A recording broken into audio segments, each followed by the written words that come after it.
Hello, good evening my dear students. कैसे हो आप सभी? जय श्री कृष्णा, जय श्री श्याम, जय माँ करणी। उम्मीद करता हूँ कि आप सभी अच्छे से हों और आप सभी की जो स्टडी है वो अच्छे से चल रही होगी। इसी उम्मीद के साथ डियर स्टूडेंट्स, आज की अपनी क्लास जो मैं आपके लिए लेकर आया हूँ उसको हम स्टार्ट करते हैं। ज़्यादा समय वेस्ट नहीं करेंगे। डियर स्टूडेंट्स, लास्ट जो अपनी क्लास हुई थी उसमें हमने बात की थी जो पास्ट इंडेफिनेट टेंस है या जो सिंपल टेंस है उसकी हमने बात की थी। और सिंपल टेंस या इंडेफिनेट टेंस के जो जितने भी रूल थे, ऑलमोस्ट 5 रूल थे, 5 जो उसके नियम थे, उसको हमने टोटली एक्सप्लेन कर लिया था, समझ लिया था।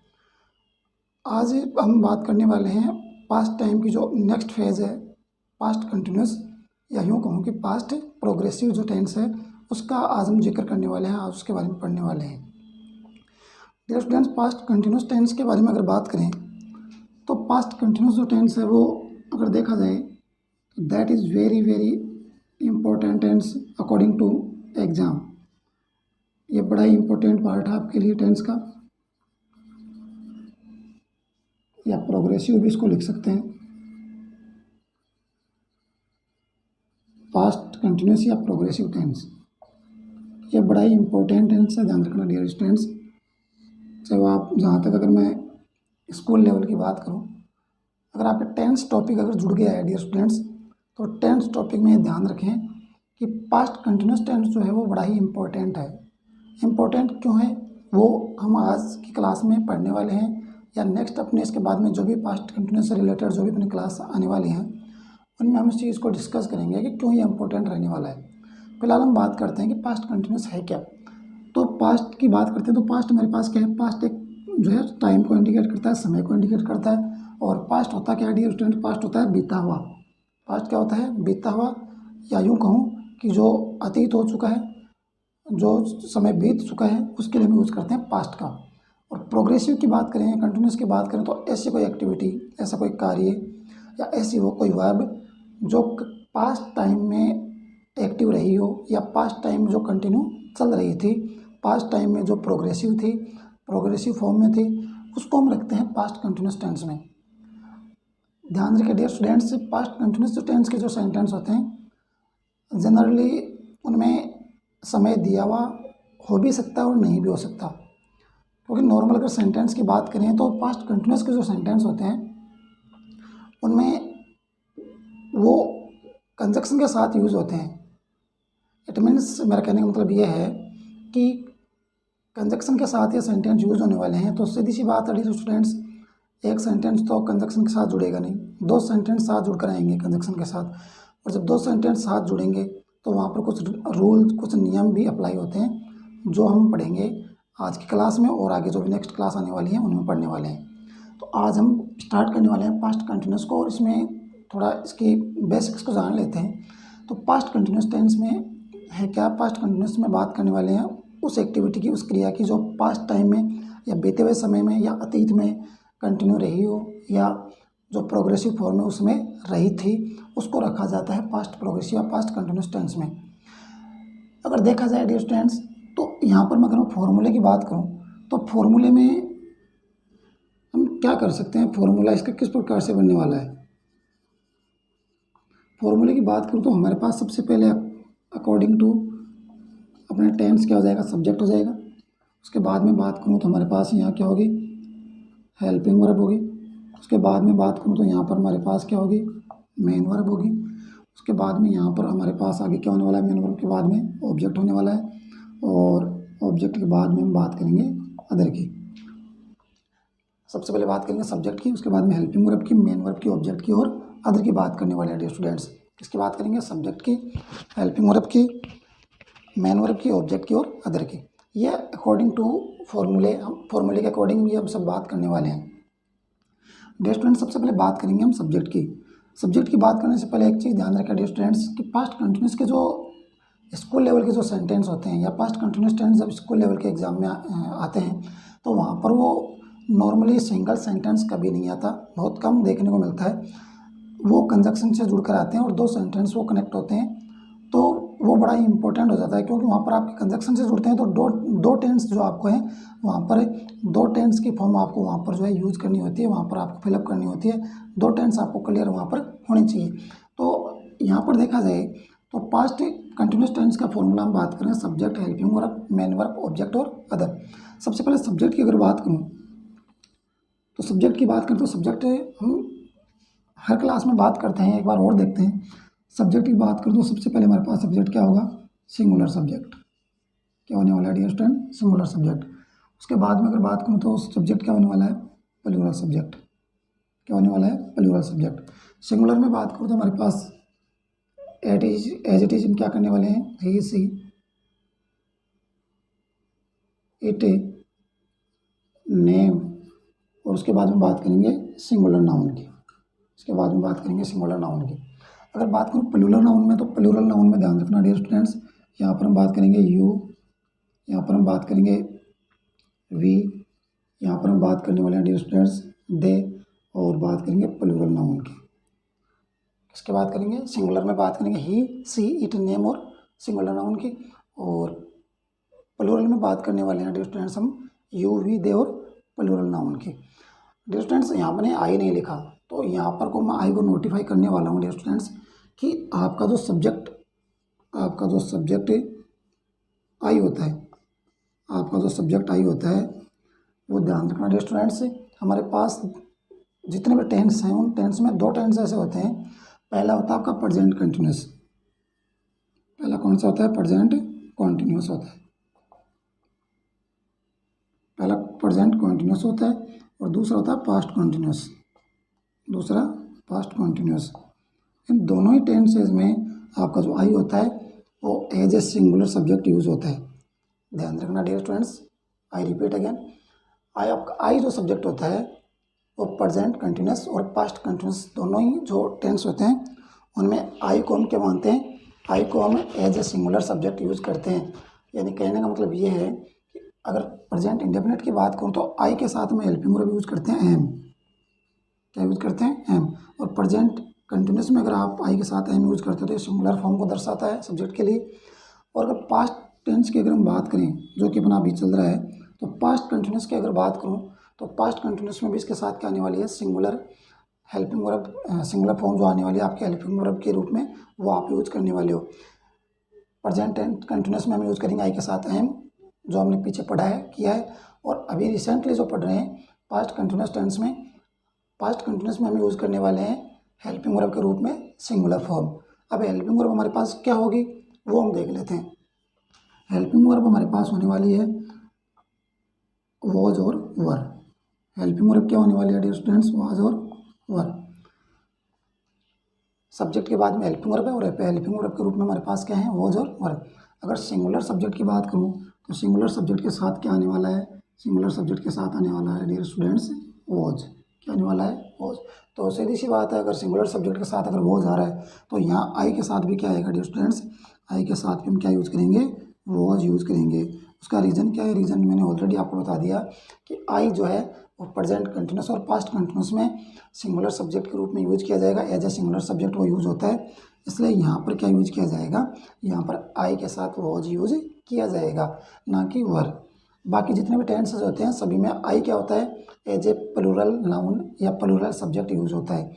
यहाँ पर आई आपका सिंगुलर सब्जेक्ट, तो आई के साथ क्या यूज हो रहा है, वॉज। बाकी सभी सिंगुलर सब्जेक्ट के साथ क्या यूज करेंगे, वॉज। इसके बाद में प्लूरल नाउन की बात, प्लूरल सब्जेक्ट की बात करूँ तो प्लूरल सब्जेक्ट में हम क्या यूज़ करने वाले हैं, प्लूरल सब्जेक्ट में यूज़ करने वाले हैं वर। क्या यूज़ करने वाले हैं स्टूडेंट्स, वर यूज़ करने वाले हैं। यानी कहने का मतलब हमारा ये है कि जो हेल्पिंग वर्ब है वो हेल्पिंग वर्ब आपकी वॉज आएगी आपके सिंगुलर के साथ, सिंगुलर सब्जेक्ट के साथ, और वर आपकी आने वाली है प्लूरल सब्जेक्ट के साथ। वर किसके साथ आने वाली है, प्लूरल सब्जेक्ट के साथ। उसके बाद में बात करते हैं मेन वर्ब की, और मेन वर्ब की बात करें तो यहाँ पर हमारा टेंस कौन सा चल रहा है, कंटिन्यूस। टेंस कौन सा है, प्रोग्रेसिव। तो प्रोग्रेसिव बोले हैं कंटिन्यूस, जहाँ पर प्रोग्रेसिव या कंटिन्यूस शब्द जहाँ पर आ गया तो वहाँ पर ध्यान रखें स्टूडेंट्स, वहाँ पर हमारे पास क्या चाहिए, वहाँ पर हमें आईएनजी फॉर्म यूज करनी होती है। मेन वर्ब जो होती है उसमें हमें आईएनजी ऐड करना होता है। और यहाँ पर हमारे पास जो मेन वर्ब है उस मेन वर्ब में हम क्या यूज़ करेंगे, दोनों ही सब्जेक्ट के साथ क्या यूज़ करेंगे हम, मेन वर्ब में यूज़ करने वाले हैं आईएनजी। मेन वर्ब में क्या यूज़ करने वाले हैं, आईएनजी। कब, जब हमारा टेंस क्या हो, पास्ट कंटिन्यूस या प्रोग्रेसिव टेंस हो, तो मेन वर्ब में क्या यूज़ करेंगे, मेन वर्ब में यूज़ करेंगे आईएनजी। उसके बाद में हमारे पास क्या होता है, ऑब्जेक्ट होता है, और ऑब्जेक्ट के बाद में क्या होता है, अदर, जो जिसमें ज़्यादा हमें दिक्कत नहीं आती। एक बार दोबारा देखें डियर स्टूडेंट्स, सबसे पहले बात करें पास्ट कंटिन्यूस टेंस की या प्रोग्रेसिव टेंस की। आज की अपनी क्लास होने वाली है जो पास्ट कंटिन्यूस या प्रोग्रेसिव टेंस के बारे में है। डियर स्टूडेंट्स, सबसे पहले अगर इसके फॉर्मूले की बात करें तो फॉर्मूले से पहले मैं आपको ये बताऊं कि पास्ट कंटिन्यूस टेंस वो होता है या ऐसे सेंटेंस में आने वाले हैं जो बीते हुए समय में या अतीत में या पास्ट टाइम में कोई एक्टिविटी, कोई क्रिया, कोई वर्ब आपकी कंटिन्यू रही थी, या किसी स्पेसिफिक टाइम में आपकी वो एक्टिविटी आपकी एक्टिव रही थी या चल रही थी उसमें, तो वो सारी एक्टिविटीज़ में आने वाली हैं। हो सकता है डियर स्टूडेंट आपको पास्ट कंटिन्यूस टेंस के सेंटेंस में आपको टाइम दिया हुआ भी मिल सकता है और नहीं भी मिल सकता। तो टाइम दिया हुआ मिले तो भी हमारे पास ऑप्शन होता है कि हम कंटिन्यूस लगाएं, और टाइम नहीं होता तो भी हमारे पास है जो है कंटिन्यूस टेंस लगाने का जो है ऑप्शन खुला होता है। इसके बाद में हम बात करते हैं फॉर्मूले की, और फॉर्मूले में देखते हैं सब्जेक्ट, उसके बाद में हेल्पिंग वर्ब, मेन वर्ब, उसके बाद में ऑब्जेक्ट और अदर। सबसे पहले हम सब्जेक्ट की बात करें तो सब्जेक्ट के लिए हमारे पास क्या है, सिंगुलर सब्जेक्ट, उसके बाद में हमारे पास प्लूरल सब्जेक्ट। सिंगुलर सब्जेक्ट की बात करूँ तो यहाँ पर ही, सी, इट, नेम और सिंगुलर नाउन है, जिनके साथ में एज ए हेल्पिंग वर्ब हम यूज करते हैं वॉज। उसके बाद में हमारे पास प्लूरल सब्जेक्ट है, यू, वी, दे और प्लूरल नाउन, जिनके साथ में हम यूज करते हैं वर। अगर देखा जाए डियर स्टूडेंट्स, यहाँ पर सब्जेक्ट आपका आई है, और आई जो सब्जेक्ट है उसके साथ हम यूज करते हैं हेल्पिंग वर्ब के रूप में वॉज। क्यों यूज़ करते हैं, क्योंकि प्रेजेंट कंटिन्यूस और पास्ट कंटिन्यूस जो टेंस होते हैं उनमें आई को as a singular subject use किया जाता है आई को, इसीलिए यहाँ पर आई के साथ हम क्या यूज़ करने वाले हैं, वॉज यूज़ करने वाले हैं डियर स्टूडेंट्स। आई होप कि यहाँ तक आपको समझ में आ गया होगा। अब देखते हैं डियर स्टूडेंट्स आगे।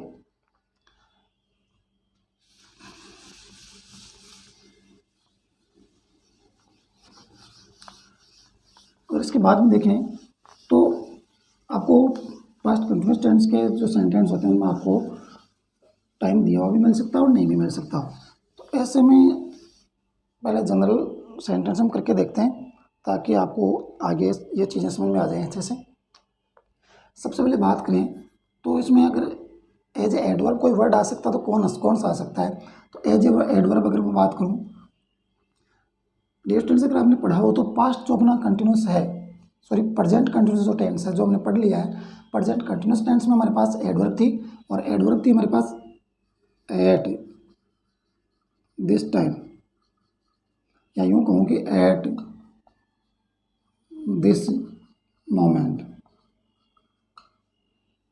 या यूँ कहूँ कि नाउ।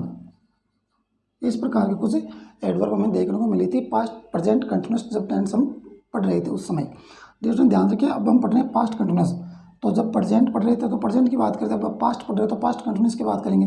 तो ये हमारा जो दिस होता है, ये दिस का जो पास्ट होता है वो क्या होता है डियर स्टूडेंट्स, दिस का पास्ट होता है दैट, दिस का पास्ट क्या होता है दैट।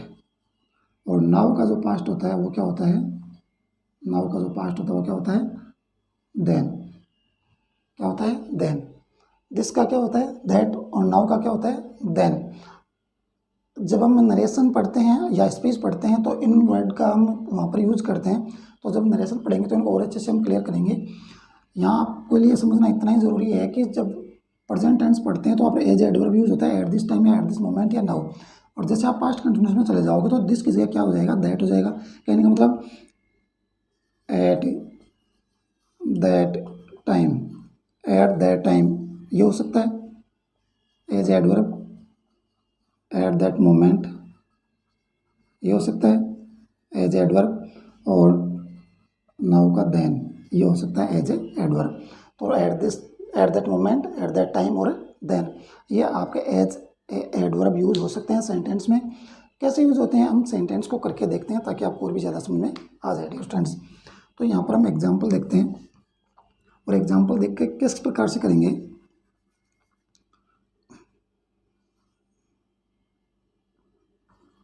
वह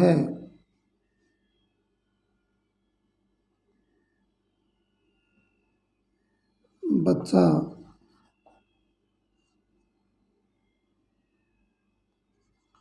वह बच्चा उस समय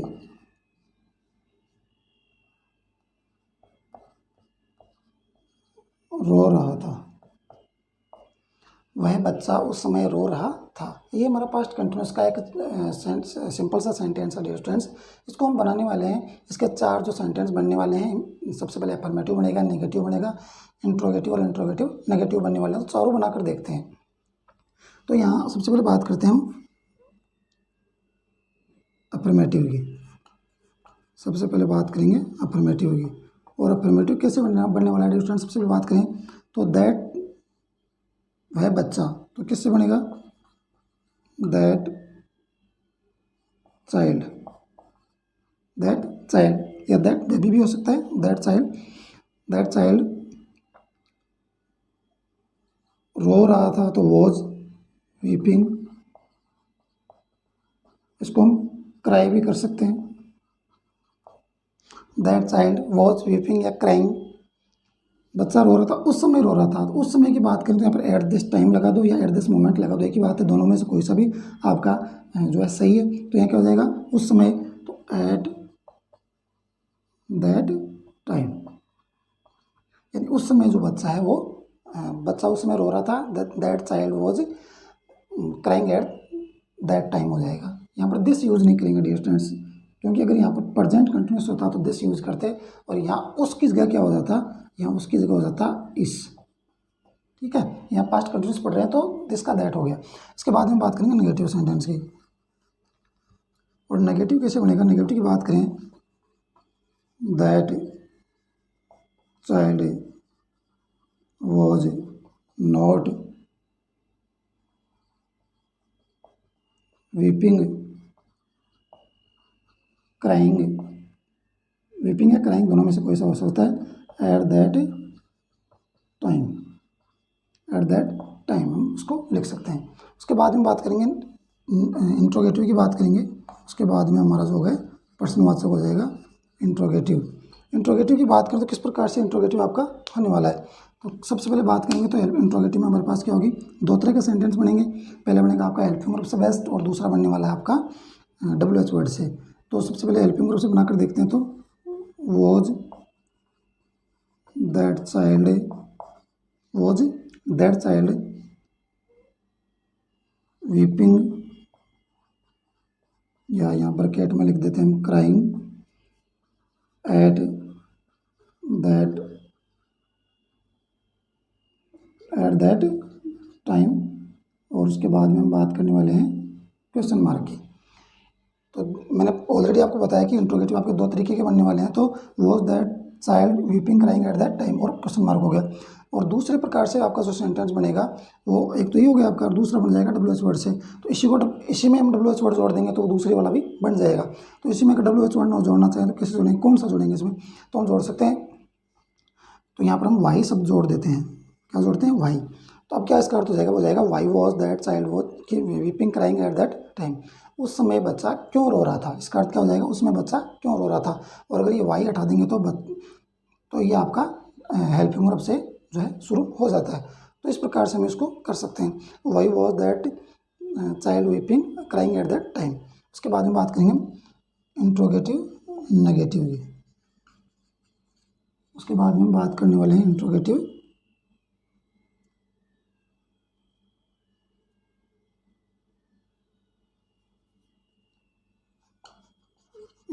नेगेटिव। और इंट्रोगेटिव नेगेटिव की बात करें तो ये हमारे पास भी 2 तरीके से बनेगा। सबसे पहले बात करें वॉज दैट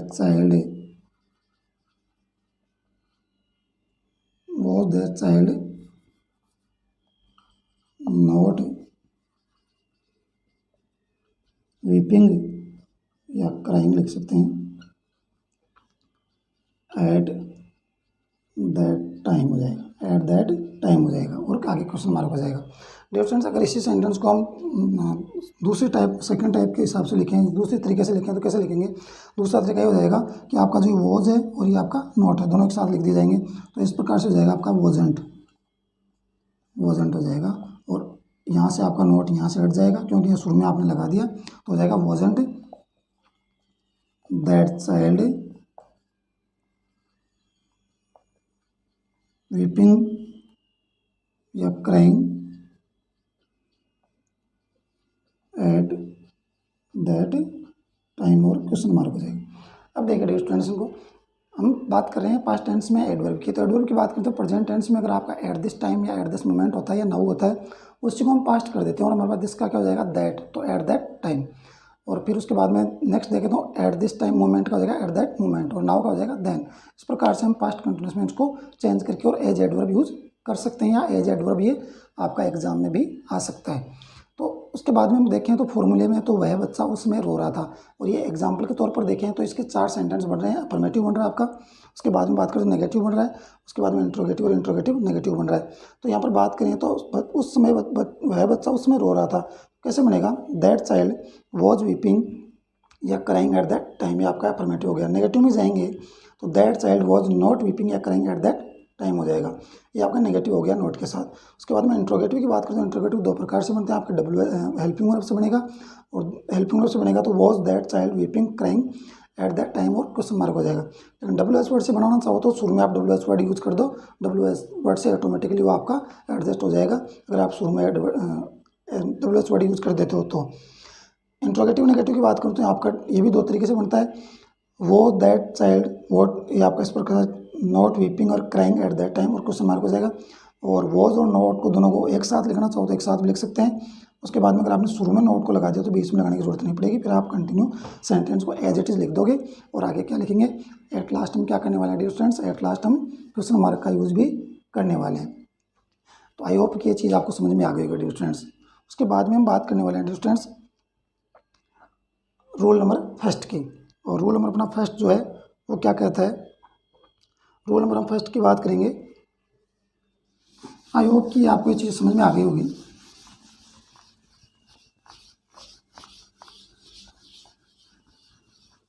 अब रूल नंबर फर्स्ट की बात करें, और रूल नंबर फर्स्ट क्या कहता है डियर स्टूडेंट्स कि यदि यदि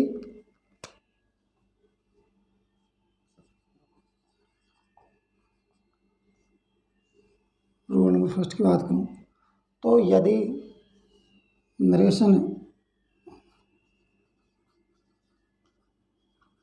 या स्पीच या यूँ कहूँगी डायरेक्ट इनडायरेक्ट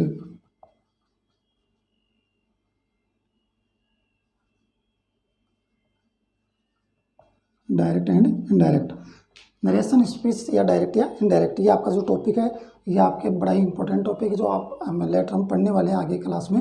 तो जब नरेशन या स्पीच की बात करते हैं तो रिपोर्टिंग वर्ब और रिपोर्टेड स्पीच, रिपोर्टिंग वर्ब और रिपोर्टेड स्पीच क्या होती है, ये हमने प्रीवियस क्लास जो ली थी उसमें हमने पढ़ा था अच्छे से, उसको आप क्लास को देखें समझ में आ जाएगा, और नहीं समझ में आता है फिर भी तो हम आगे नेक्स्ट क्लास में उसको और भी ज़्यादा समझने वाले हैं, उसको एक्सप्लेन करने वाले हैं। तो नरेशन में जब हम रिपोर्टिंग वर्ब और रिपोर्टेड स्पीच पर जाते हैं तो रिपोर्टेड स्पीच हमारे पास होती है जब इन्वर्टेड कोमा के अंदर कोई सेंटेंस होता है, और वो जो रिपोर्टेड स्पीच होती है, अगर रिपोर्टेड स्पीच आपकी अगर प्रेजेंट कंटिन्यूस में है, ध्यान रखिए स्टूडेंट्स, रिपोर्टेड स्पीच अगर आपकी प्रेजेंट कंटिन्यूस टेंस में है, यानी यहाँ जो सेंटेंस है अगर वो प्रेजेंट कंटिन्यूस में है, कंटिन्यूस में है, प्रेजेंट कंटिन्यूस का अगर वो सेंटेंस है तो वो आपका चेंज हो जाएगा नरेशन करते समय पास्ट कंटिन्यूस में। फर्स्ट रूल क्या कहता है, अगर रिपोर्टेड स्पीच में दिया गया सेंटेंस अगर प्रेजेंट कंटिन्यूस है तो वो आपका नरेशन करते समय या स्पीच बनाते समय या डायरेक्ट से इनडायरेक्ट बनाते समय वो आपका क्या हो जाएगा, वो पास्ट कंटिन्यूस में चेंज हो जाएगा डियर स्टूडेंट्स। अब इसको हम करने वाले हैं एग्जाम्पल के थ्रू, इस चीज़ को समझेंगे तो आपको और भी ज़्यादा ये चीज़ समझ में आ जाएगी डियर स्टूडेंट्स। सबसे पहले बात करते हैं एग्जाम्पल की।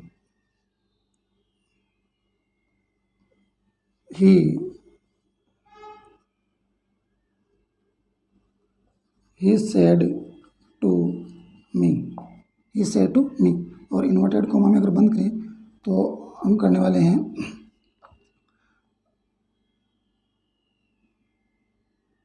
you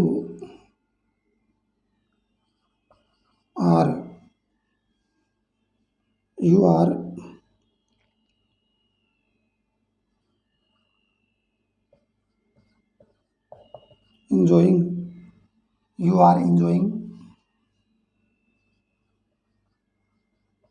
summer vacation, you are enjoying summer vacation हो जाएगा dear students. He said to me, उसने मुझे कहा you are enjoying summer vacation. तो ये हमारा यहाँ जो सेंटेंस दे रखा है रिपोर्टेड स्पीच में, और रिपोर्टेड स्पीच का जो सेंटेंस वो क्या है, वो हमारा प्रेजेंट कंटिन्यूस टेंस में दे रखा है। तो अब हमारा जो रिपोर्टेड स्पीच का जो सेंटेंस है, इन्वर्टेड कोमा का जो सेंटेंस है, वो चेंज हो जाएगा किसमें, वो पास्ट कंटिन्यूस में हो जाएगा डियर स्टूडेंट्स। लेकिन उसकी शर्त यह है, उसकी कंडीशन ये है कि बाहर हमारे पास जो बाहर की जो वर्ब है, इसको आप रिपोर्टिंग वर्ब बोलते हो, इसे आप क्या बोलते हो, रिपोर्टिंग वर्ब बोलते हो, वो आपके पास्ट टेंस में होनी चाहिए। कंडीशन ये है कि रिपोर्टिंग वर्ब अगर आपकी पास्ट में है तो ये आपका सेंटेंस आगे क्या होगा, वो आपका पास्ट कंटिन्यूस में चेंज होगा। अगर बाहर आपकी वर्ब या रिपोर्टिंग वर्ब आपके पास्ट टेंस में है तो ध्यान रखिए स्टूडेंट्स, को चेंज करेंगे तो कैसे करेंगे, ही सेड टू क्या हो जाएगा आपका, टोल्ड हो जाएगा, और मी का यहाँ पर ऑब्जेक्ट के रूप में यूज़ हो जाएगा। यहाँ पर क्योंकि सेंटेंस आपका क्या है, अफर्मेटिव है, तो कनेक्टर के रूप में क्या यूज़ करने वाले हैं, यहाँ पर दैट यूज़ करने वाले हैं। उसके बाद में हमारे पास क्या है, सब्जेक्ट यू, और सब्जेक्ट हमारे पास या यूँ कहूँ कि रिपोर्टेड स्पीच में अगर हमारे पास यू है तो यू चेंज होता है आपका, बाहर जो रिपोर्टिंग वर्ब है वहाँ पर ऑब्जेक्ट के अनुसार चेंज हो जाएगा। बाहर जो इन्वर्टेड कोमा के बाहर जो पार्ट दे रखा है जिसको आप रिपोर्टिंग वर्ब कहते हो, उसमें जो आपका ऑब्जेक्ट है उस ऑब्जेक्ट के अनुसार आपका जो यू है वो इन्वर्टेड कोमा का यू चेंज होता है। अब उस यू की भूमिका क्या है, वो तय करेगी कि आप बाहर के ऑब्जेक्ट का सब्जेक्ट बनाओगे या ऑब्जेक्ट का ऑब्जेक्ट ही रखोगे। तो यहाँ पर आपका यू है वो सब्जेक्ट के रूप में है, सब्जेक्ट के रूप में है तो आप मी का क्या बनाओगे, मी का आप आई बनाओगे। क्या बनाओगे, क्यों बनाओगे, क्योंकि यहाँ पर यू क्या है, यू आपका सब्जेक्ट है, तो अब मी का भी हम क्या करने वाले हैं, आई करने वाले हैं डियर स्टूडेंट्स। अब देखिए यहाँ पर कंटिन्यूस है तो कंटिन्यूस प्रेजेंट वाला है तो यहाँ पर क्या हो जाएगा, पास्ट कंटिन्यूस हो जाएगा। तो डियर स्टूडेंट ध्यान रखें, मैंने ऑलरेडी आपको बता दिया कि आई के साथ क्या यूज़ होने वाला है, आई के साथ वर नहीं, वर यूज़ नहीं होगा बल्कि क्या यूज़ होगा, वॉज यूज़ होगा। तो क्या हो जाएगा, दैट आई वॉज। उसके बाद में आप जो है enjoying summer vacation, summer vacations हो जाएगा, समर वेकेशंस हो जाएगा। और जैसे आपने यहाँ पर कनेक्टर यूज़ कर दिया, आपने स्पीच चेंज कर दी, तो यहाँ पर क्या हो जाएगा, आपका इन्वर्टेड कोमा भी हट जाएगी, ये आपकी जो है यहाँ से रिमूव कर दी जाएगी, डिलीट कर दी जाएंगे। तो क्या बन गया, ही टोल्ड मी, उसने मुझे कहा, दैट कि I was enjoying summer vacation. यहाँ पर आई चेंज हो, यू चेंज हो गया आई में। तो आई होप कि ये चीज़ आपको समझ में आ गई होगी। एक सेंटेंस और देखते हैं dear students, the teacher said,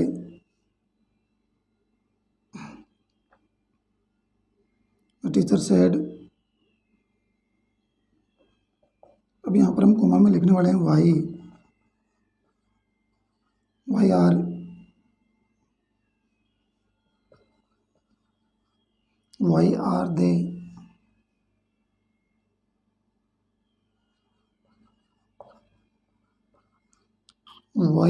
they making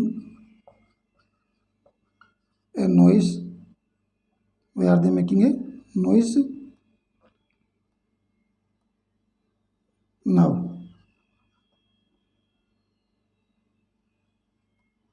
ये आपका क्वेश्चन मार्क यहाँ पर लग जाएगा। क्या बन जाएगा students, the teacher said why are they making a noise now.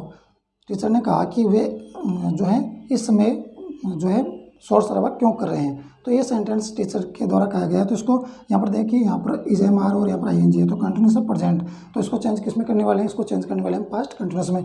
कैसे चेंज होगा, द टीचर, क्योंकि आपका अंदर का जो सेंटेंस है वो क्या है, इंट्रोगेटिव है। कैसा है, इंट्रोगेटिव, प्रश्नवाचक है। तो बाहर की जो आपकी वर्ब है वो आपकी चेंज हो जाएगी आस्क्ड में, इसमें हो जाएगी आस्क्ड में, क्योंकि यहाँ पर कनेक्टर के रूप में आप दैट लगा रहे थे अफर्मेटिव में, लेकिन आपका सेंटेंस क्या है, इंट्रोगेटिव, और इंट्रोगेटिव भी कौन सा, डब्ल्यू एच से। तो डब्ल्यू एच से है तो यहाँ पर डब्ल्यू एच वर्ड ही कनेक्टर के रूप में यूज़ हो जाएगा डियर स्टूडेंट्स। अगर डब्ल्यू एच नहीं होता तो हम यहाँ पर कनेक्टर के रूप में क्या यूज़ करते, यहाँ पर यूज़ हो जाता इफ या वेदर, जो कि बहुत आगे की बातें हम बाद में बात करेंगे इनके बारे में। द टीचर आस्क्ड वाई, उसके बाद में वाई आपका कनेक्टर के रूप में यूज़ हो गया। अब आगे जो आपको सेंटेंस दे रखा है उसको आप अफर्मेटिव बना दो, सिंपल सेंटेंस बना दो, और जो भी चेंज करने वो चेंज कर दो। तो क्या हो जाएगा, यहाँ पर क्या है, सब्जेक्ट दे।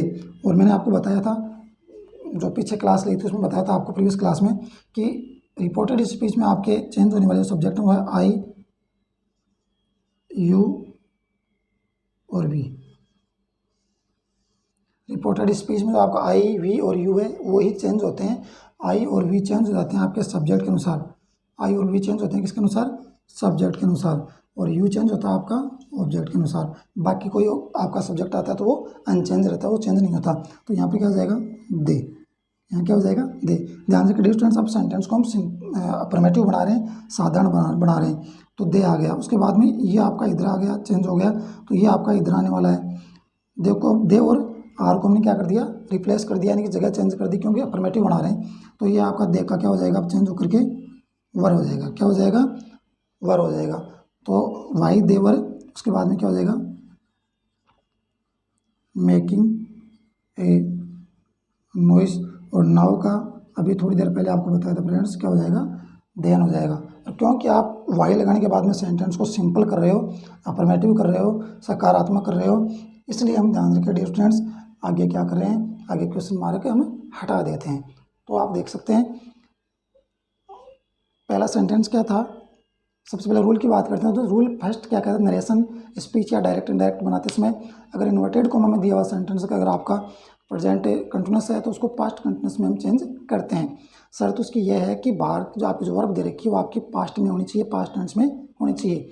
जैसा कि यहाँ पर दे रखा है सेड, तो he said to me you are enjoying summer vacation. इसको चेंज कैसे करेंगे, he told me that I was enjoying summer vacations.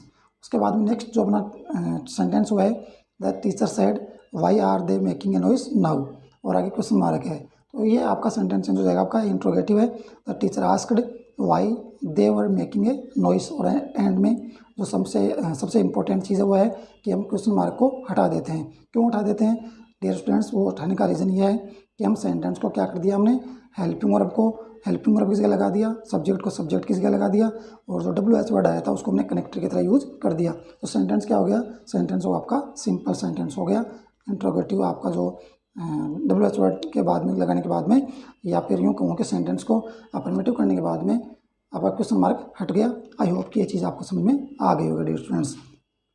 अगर समझ में आ गई तो अब हम बात करने वाले हैं, जैसा कि नॉर्मली हम बात करते हैं कि हमारे पास एंड ऑफ द क्लास कुछ क्या होते हैं, कुछ हमारे पास वोकेब होती है, कुछ मीनिंग्स होते हैं, और वो हमें करने वाले हैं डियर स्टूडेंट्स सब। तो सबसे पहले अगर बात करें तो हमारे पास जो मीनिंग है, हमारे पास यही जो वर्ड है वो वर्ड कौन सा है, सबसे पहले वर्ड है वो है एक्यूज। क्या है डियर स्टूडेंट्स, सबसे पहले वर्ड क्या है, एक्यूज। ए जो वर्ड है ACCUS। एक्यूज क्या होता है डियर स्टूडेंट्स, एक्यूज का अर्थ है किसी पर दोष लगाना, दोष या आरोप लगाना, आरोप लगाना, किसी को ब्लेम करना। तो सिनोनिम की बात करो तो इसके लिए क्या होने वाले हैं, सिनोनिम की बात करो तो इसके लिए हो जाएगा ब्लेम, BLAME, क्या हो जाएगा, ब्लेम। उसके बाद में बात करो तो चार्ज, CHARG, क्या हो जाएगा डियर स्टूडेंट्स, ब्लेम हो जाएगा। उसके बाद में क्या हो जाएगा डियर स्टूडेंट्स, क्या हो जाएगा, चार्ज हो जाएगा। उसके बाद में बात करूँ तो उसके बाद में क्या हो जाएगा, ब्लेम, चार्ज और इम्पीच हो जाएगा, IMPEACH। और उसके बाद में हम बात करें ब्लेम, चार्ज, इम्पीच और इनक्रिमिनेट हो जाएगा, INCRIMINATE, इनक्रिमिनेट हो जाएगा। क्या हो जाएगा डियर स्टूडेंट्स, सिमिलर सिनोनिम की बात करूँ ब्लेम हो जाएगा, उसके बाद में क्या हो जाएगा, चार्ज हो जाएगा, इम्पीच हो जाएगा और इनक्रिमिनेट हो जाएगा डियर स्टूडेंट्स। उसके बाद में बात करूँ उसके एंटोनिम की, तो एंटोनिम की बात करूँ तो एंटोनिम कौन कौन से हो सकते हैं डियर स्टूडेंट्स, एंटोनिम की बात करूँ हो जाएगा सेट फ्री, क्या हो जाएगा, सेट फ्री। उसके बाद में बात करें तो हो जाएगा रिलीज, RELES, रिलीज। और उसके बाद में बात करें तो लिबरेट, LIBRAT, लिबरेट। क्या हो जाएगा, एंटोनिम की बात करें सेट फ्री, उसके बाद में बात करें तो रिलीज हो जाएगा और लिबरेट हो जाएगा। क्या हो जाएगा, लिबरेट।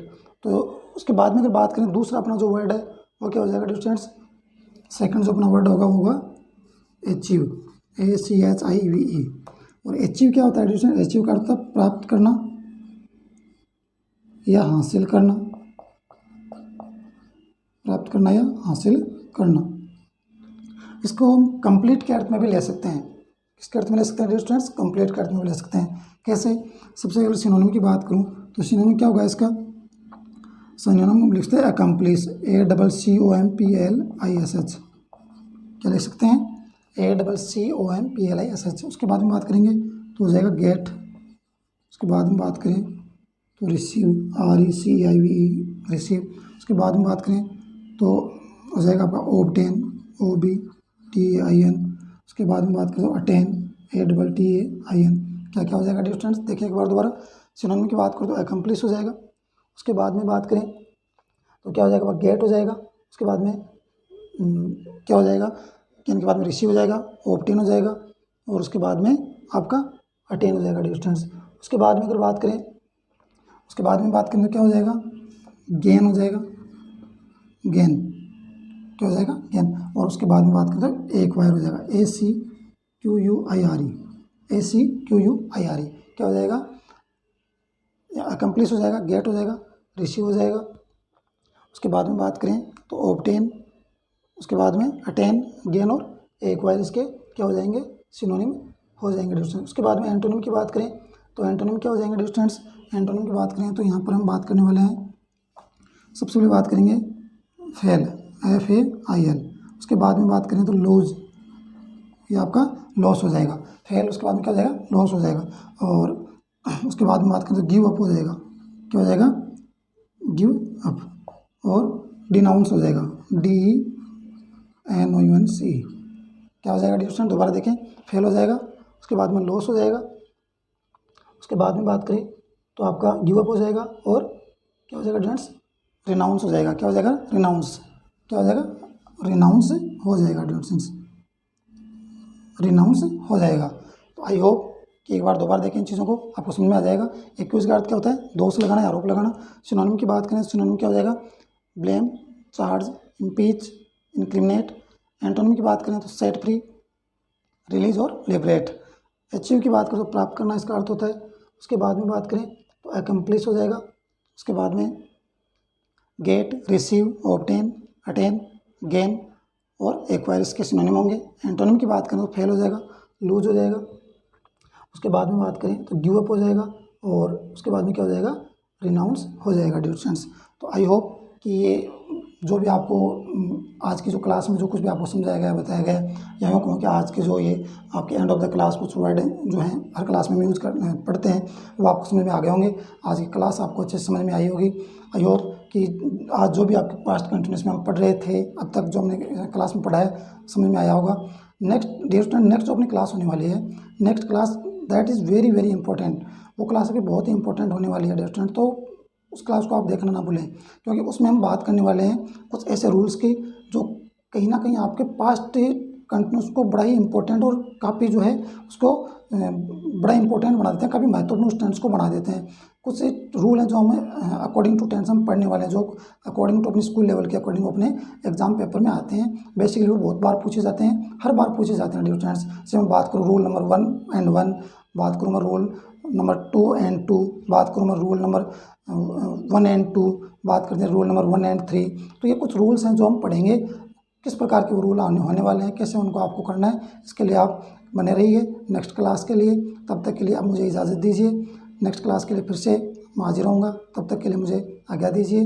नमस्कार, good night and be safe.